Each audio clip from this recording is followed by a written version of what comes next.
Saviez-vous que les premiers préservatifs qui étaient réutilisables étaient fabriqués à partir d'intestins d'animaux?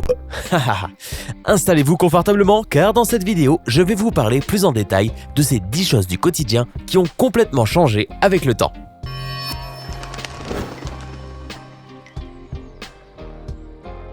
Soutien-gorge. Les premiers soutiens-gorge ont été découverts en Australie et datent de 1390-1485. Malgré le fait qu'il s'agisse là du plus ancien soutien-gorge, on peut retrouver des écrits mentionnant une poche servant à soutenir la poitrine. En 500 ans, le soutien-gorge est devenu plus original et plus moderne que son ancêtre, mais on pourrait faire passer le premier modèle pour un modèle vintage. Les lunettes de soleil. Surtout lors des saisons les plus chaudes, qui n'utilise pas de lunettes de soleil? Elles sont couramment utilisées, mais qui a été le premier à les utiliser, et donc à les inventer? Et comment ont-elles évolué? Vous devez d'abord savoir qu'au début, il n'y avait pas de verre. Les premières paires ont été réalisées par les Inuits, un petit peuple arctique qui avait besoin de se protéger de la réverbération de la neige et de la glace. Les montures ne prévoyaient pas de verre et elles étaient entièrement réalisées en bois ou en os d'animaux, habituellement des morses, avec une fente centrale pour pouvoir voir. Voici un exemple de lunettes fabriquées par des Inuits, sans verre mais aptes à protéger de la réverbération de la glace et de la neige. Les Inuits fabriquaient différents types de lunettes, de formes différentes et selon la taille du visage du porteur. Certaines avaient une monture rectangulaire plus étroite, d'autres suivaient la forme de l'œil.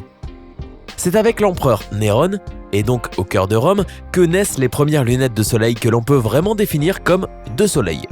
L'empereur avait l'habitude de regarder les spectacles des gladiateurs à travers une émeraude. On suppose que cette pierre a été choisie en raison de sa couleur, ayant un effet apaisant sur la vue, mais d'autres hypothèses affirment que taillée d'une manière particulière, elle peut aider les myopes à voir. Le chewing-gum.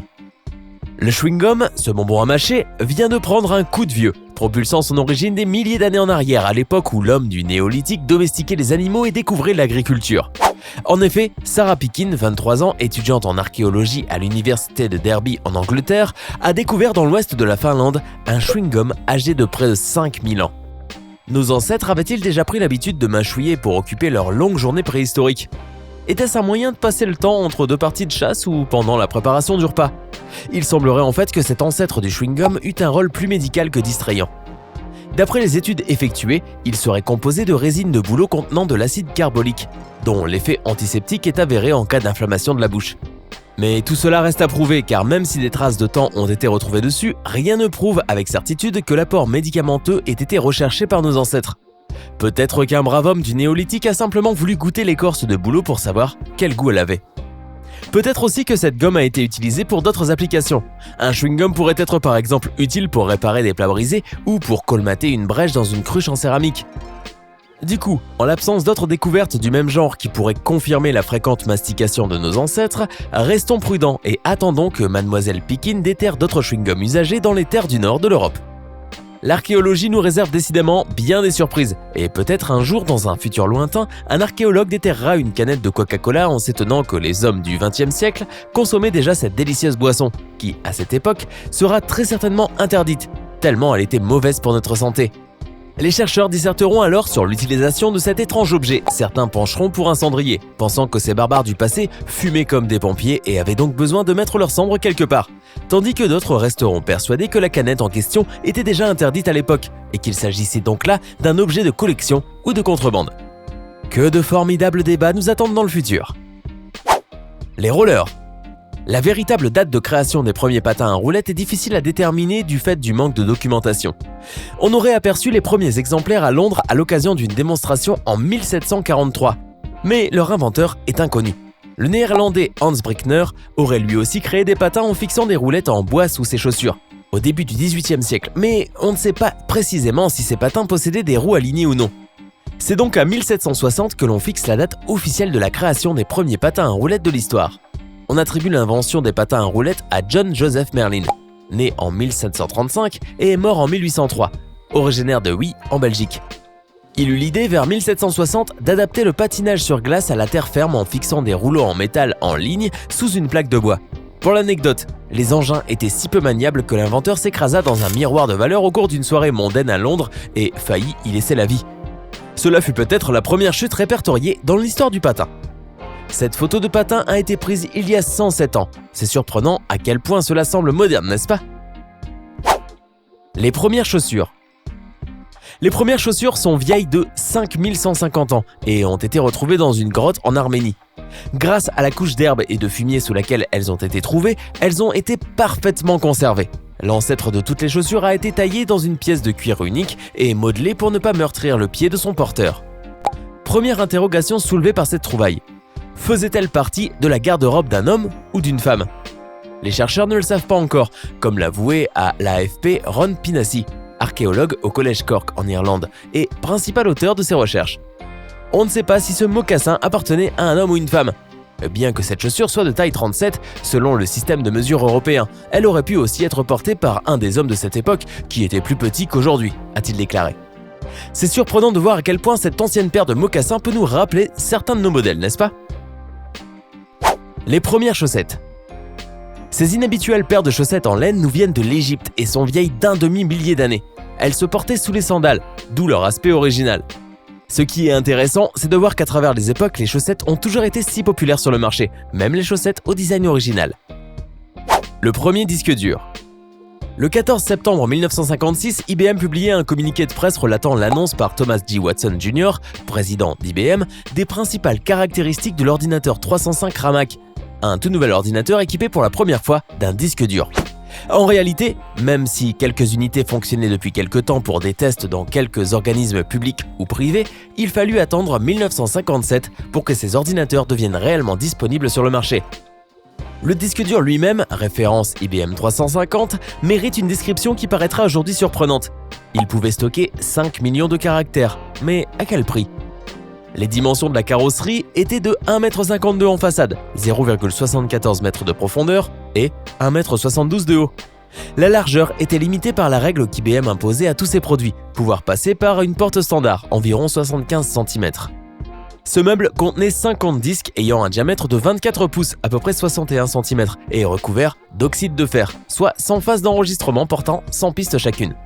La lecture se faisait par 2 bras qui se déplaçaient verticalement pour sélectionner le bon disque et horizontalement pour accéder à la bonne piste. Rappelons qu'actuellement, il est possible de stocker plus de 10 gigaoctets sur un microdrive de 1 pouce, et c'est encore une technologie IBM. Il était difficile d'imaginer un baladeur à disque dur en 1956. La calculatrice. Depuis la nuit des temps, l'homme s'emploie à inventer des moyens pour faciliter les calculs mathématiques. Boulier, entaille, Kippus et Abac ont précédé l'invention qui changea la face des mathématiques, la calculatrice. On doit la toute première machine à calculer au mathématicien, philosophe et physicien Blaise Pascal, qui en 1639, à l'âge de 16 ans, invente la pascaline. Cet appareil muni d'un système d'engrenage apte à soustraire et additionner grâce à la manipulation de 6 roues nichées au creux d'une petite boîte, pouvait non seulement servir à additionner et soustraire, mais aussi à convertir les monnaies d'usage. La première vraie calculatrice de la marque Merchant XLA était une énorme calculatrice créée en 1913. Ce n'était pas une calculatrice de poche et elle était plutôt adaptée aux grands magasins, aux vendeurs et aux caissiers d'institutions bancaires. Avec elle venaient 130 pages de consignes d'utilisation.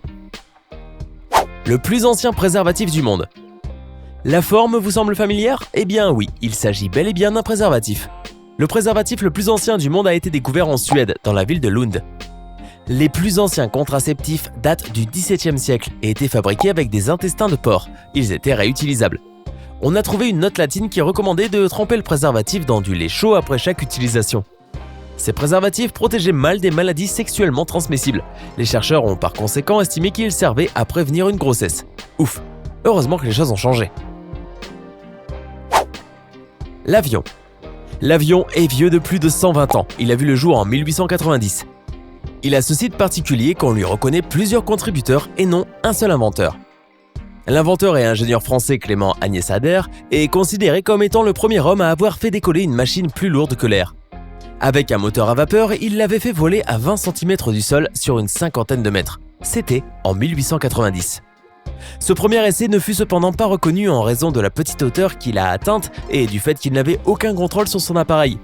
Il n'en demeure pas moins que Clément Ader est considéré comme l'un des fondateurs de l'aviation. Parmi les autres contributeurs, on notera l'allemand Otto Lilienthal, qui a réussi à planer sur 400 mètres avec un appareil fait en bambou et en coton. Et le franco-brésilien Alberto Santos Dumont, qui a travaillé à rendre les ballons manœuvrables. Mais ce sont les frères Wilbur et Orville Wright qui effectuèrent le premier vol contrôlé à bord d'un avion en 1903. Cela a précipité l'évolution de l'aviation vers celle que nous connaissons aujourd'hui. Le premier téléphone portable. Le 3 avril 1973, l'ingénieur Martin Cooper de chez Motorola passait un coup de fil depuis la 56e rue de New York avec le premier téléphone portable. L'appareil, surnommé la botte à cause de sa forme ou la brique à cause de son poids, pesait plus d'1 kilo, faisait 22 cm de long et sa batterie mettait 10 heures à charger pour 35 minutes de conversation. Pour son essai, l'ingénieur décide d'appeler son homologue et ennemi Joel Engel, chargé de la recherche et du développement chez l'opérateur AT&T. « Allô Joel, c'est Marty. Je t'appelle depuis un téléphone portable, un véritable téléphone portable. L'expérience est un succès, cependant il s'agit à l'époque d'un prototype et il faudra beaucoup de temps à Motorola pour en sortir un modèle viable qui pourra être produit massivement. » C'était 10 choses du quotidien qui ont changé du tout au tout avec le temps. Laquelle de ces choses vous a le plus surpris? Dites-le nous en commentaire. Hey, c'est tout pour aujourd'hui. Si vous avez aimé la vidéo, n'oubliez pas de la liker et de la partager avec vos amis. Et si vous êtes nouveau sur la chaîne, n'oubliez pas de vous abonner et d'activer la notification. Bye bye!